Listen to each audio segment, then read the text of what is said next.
AP का message देख परेशान खड़ी ईशानी वहां जाने से मना करना चाहती है, मगर वो ऐसा कर ना सकी, या फिर ऐसा कहा जा सकता है कि उसमें इतनी हिम्मत ही नहीं थी। इस वक्त विराज को नाराज करना उसकी सबसे बड़ी बेवकूफी हो सकती थी।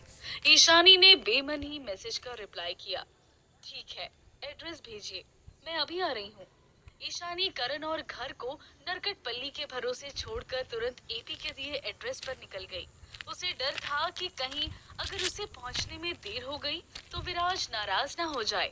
बिना देर किए ईशानी वहां पहुंच गई और उसने देखा कि एपी और बाकी कुछ लोग विराज को सहारा दे रहे हैं। क्या हुआ एपी? मिस्टर ओबरॉय की ये हालत कैसे हुई? ईशानी ने एपी से पूछा। एपी ने जवाब दिया, पता नहीं, विराज सर को अचानक किसी बात पर बहुत गुस्सा आया और वो शराब पीने बैठ गए। हम में से किसी में भी उन्हें रोकने की हिम्मत नहीं थी। अब आप ही सर का ख्याल रख सकती है। क्या आपको सर के बेडरूम का पासवर्ड मालूम है? ईशानी कुछ कहती इससे पहले ही एपी ने ईशानी को घर की चाबी थमा दी और कहा, पासवर्ड है 441528। इतना कहकर एपी और बाकी लोग वहां से चले गए। ईशानी हैरान परेशान सी उसे जाते हुए देख रही थी। वो इतना गैर जिम्मेदार कैसे हो सकता था? ईशानी ने पलट कर देखा तो विराज उसके कंधे का सहारा लिए खड़ा था। ईशानी ने जैसे तैसे उसे कार में बिठाया और खुद ड्राइव करते हुए विराज के बंगले की ओर जाने लगी। बंगले तक तो पहुंच गए, मगर विराज को उसके कमरे तक ले जाने में ईशानी की मानो जान ही निकल गई थी। लाख मशक्कत के बाद ईशानी ने विराज को बेड पर लेटाया, मगर अब वो खुद खड़ी नहीं हो पा रही थी क्योंकि विराज का एक हाथ उसकी कमर को पकड़े हुए था। ईशानी के खूब कोशिश करने के बावजूद भी विराज ना हिल रहा था, ना ही उसकी कोई बात सुन रहा था। ईशानी को घर भी वापस लौटना था, ये सोचकर वो परेशान हुए जा रही थी। ईशानी ने जब विराज की तरफ देखा तो उसकी आंखें फटी रह गई। उन दोनों के चेहरे के बीच में गिनकर 3 उंगलियों का फासला रह गया था। ऐसी हालत में भी विराज क्यूट और हैंडसम लग रहा था। आखिरी बार ईशानी ने उसे इतना करीब से तब देखा था जब वो दोनों मिस्टर कपूर के घर गए थे। विराज का इतना करीब होना अब ईशानी को नर्वस कर रहा था। ईशानी ने गहरी सांस भरी और धीरे से कहा, मिस्टर ओबरॉय, मिस्टर ओबरॉय, हाथ हटाइए प्लीज, मुझे जाना है। मगर इससे पहले ईशानी अपनी बात पूरी कर पाती, विराज की पकड़ और भी मजबूत हो गई। अब ईशानी पूरी तरह से विराज की बाहों में गिरफ्त थी। कुछ देर के लिए वो अपने होश खो चुकी थी। ईशानी बेहद चिढ़ गई जब उसने पाया कि वो खुद हिल तक नहीं पा रही है और वहीं विराज सुकून की नींद सो रहा है। वो इतने गुस्से में थी कि उसने विराज के गालों को काट कर वहां से भाग जाने का मन बना लिया। मगर जैसे ही उसने अपने होंठ खोले और विराज की तरफ बढ़ी, विराज के चेहरे पर थोड़ी सी हलचल हुई और इसी हलचल के कारण अचानक से ईशानी का अटैक एक किस में बदल गया और उसके होंठ सीधे जाकर विराज के गाल पर टिक गए। इससे पहले कि ईशानी कुछ सोच पाती, विराज ने इम्पल्सिवली ईशानी को किस करना शुरू कर दिया। अब ईशानी पूरी तरह से शॉक्ड थी। वो विराज को रोकने जाती इससे पहले ही वो रुक गया और फिर से ईशानी को गले लगाकर सो गया। इस पॉइंट पर ईशानी रोना चाहती थी, मगर उसकी आंखों से एक भी आंसू नीचे उतरने का नाम नहीं ले रहा था। ऐसा कैसे हो सकता है? वो विराज की भाभी थी, उसके लिए काम भी करती थी। ईशानी अंदर ही अंदर गिल्ट और शर्म के मारे चूर चूर हो रही थी। उसने बहुत ही हिम्मत के साथ अपने आप को विराज से दूर किया और वहां से उठने की कोशिश करने लगी। ईशानी, विराज ने नींद में उसका नाम लिया तो ईशानी मानो जम सी गई। विराज ने फिर से उसे अपनी बाहों में कस लिया, लेकिन इस बार ईशानी के चेहरे के एक्सप्रेशन पूरी तरह से बदले हुए थे। उसने जल्दी से अपना मुंह ढक लिया। अचानक से विराज की आंखें खुली और उसने ईशानी की तरफ देखा। इससे पहले कि ईशानी कुछ रिएक्ट कर पाती, विराज वहां से उठा और बाथरूम में जाकर उल्टियां करने लगा। विराज के जाने के बाद ईशानी ने खुद को संभाला। बाथरूम से नल का पानी गिरने की आवाज आ रही थी। कुछ ही देर में अंदर से विराज की आवाज आई, ईशानी प्लीज मेरे कपड़े ले आओ। ईशानी वार्डरोब के करीब गई और विराज के लिए एक शर्ट और पिजामा निकालने लगी। कपड़े लेकर उसने बाथरूम के दरवाजे पर दस्तक दी। अंदर ले आओ, विराज ने कहा। वो जानता था कि ईशानी के दिमाग में कोई ना कोई बहाना जरूर आएगा, इसलिए विराज ने आगे कहा, अभी। सहमी सी ईशानी दरवाजा खोलकर अंदर गई। उसने अपना चेहरा अपने दोनों हाथों में छुपा रखा था। कुछ देर बाद जब ईशानी ने धीरे से अपनी आंखें खोली तो विराज कमर पर टॉवेल लपेटकर उसके सामने ही खड़ा था। विराज ने एक छोटा टॉवेल ईशानी की तरफ फेंका और कहा, वाइप इट फॉर मी। जब तक ईशानी ने अपनी आंखें पूरी तरह से खोली, वो बस विराज की चौड़ी पीठ देख पा रही थी। इस बात से अनजान कि उसे क्या करना चाहिए, ईशानी ने कहा, क्या मैं?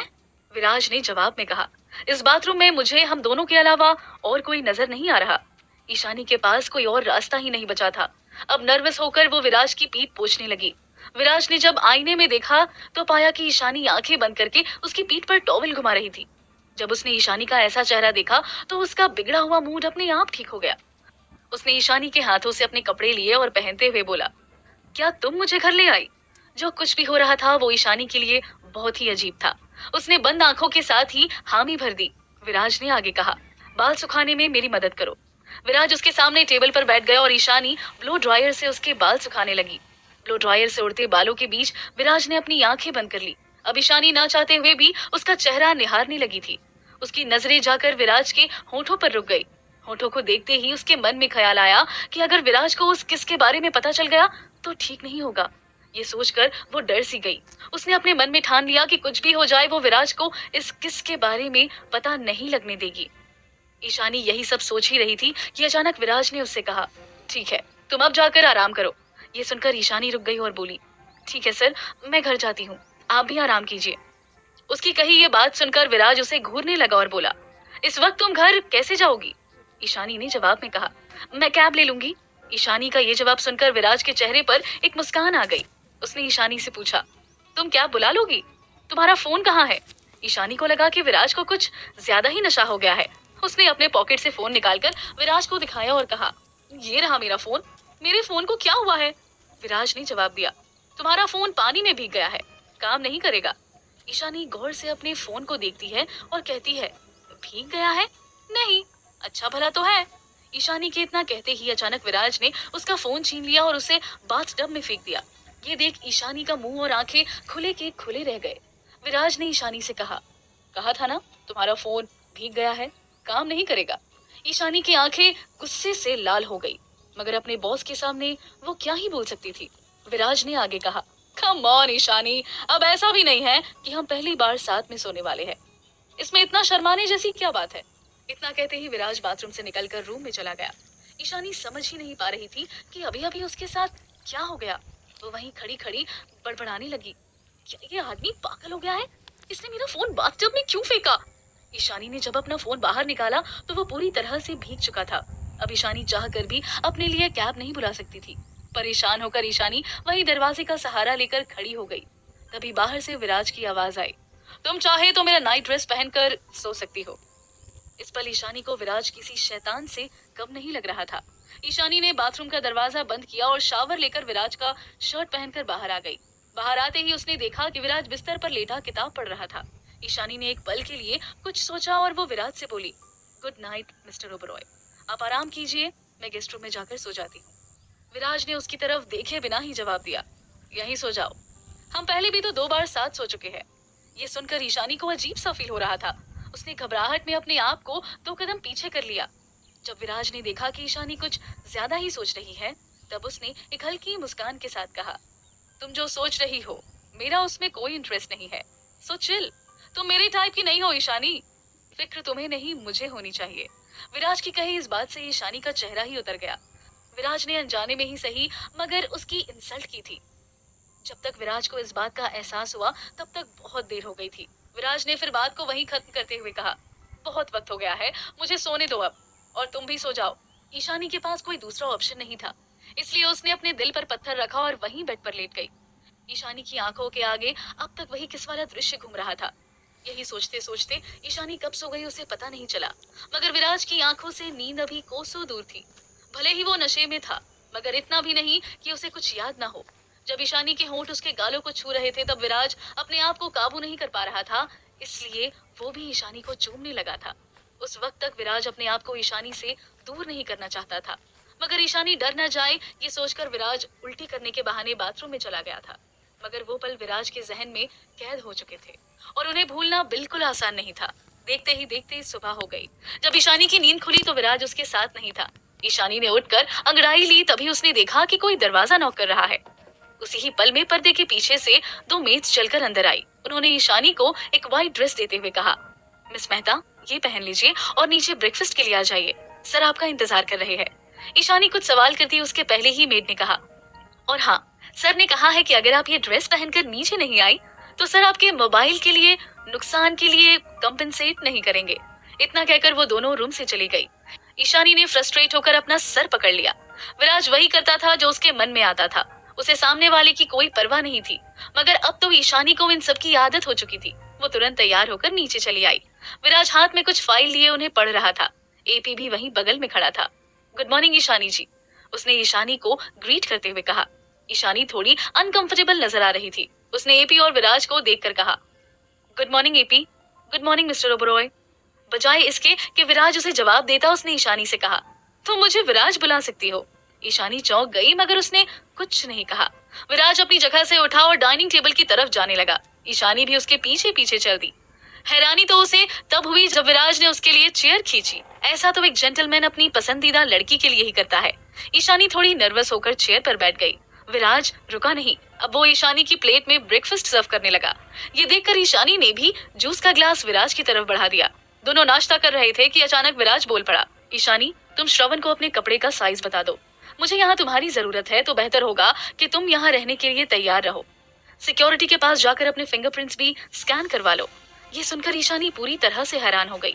मगर वो सुबह सुबह कुछ कहकर विराज का मूड खराब नहीं करना चाहती थी, क्योंकि विराज का गुस्सा हमेशा ईशानी पर बड़ा भारी पड़ता था। ईशानी ने एक पल कुछ सोचा और विराज से बोली, क्या कुछ देर बाद मैं घर जा सकती हूँ? मुझे कुछ जरूरी काम है। इस विराज ने सिर हिलाते हुए हाँ कह दिया। नाश्ते के बाद ईशानी ने विराज के कहे कुछ काम निपटाकर अपने घर के लिए निकल गई। उसके जाने के बाद एपी ने विराज से सवाल किया, सर क्या हम ऑफिस के लिए निकल रहे हैं? जवाब में विराज ने मना करते हुए कहा, नहीं, आज तुम छुट्टी ले लो। इतना कहकर विराज अपने कमरे में चला गया। वहाँ खड़े एपी को इस बात का अंदाजा लग गया था कि एक बार फिर से विराज का मूड खराब हो गया है। ईशानी करण के पास पहुंच गई।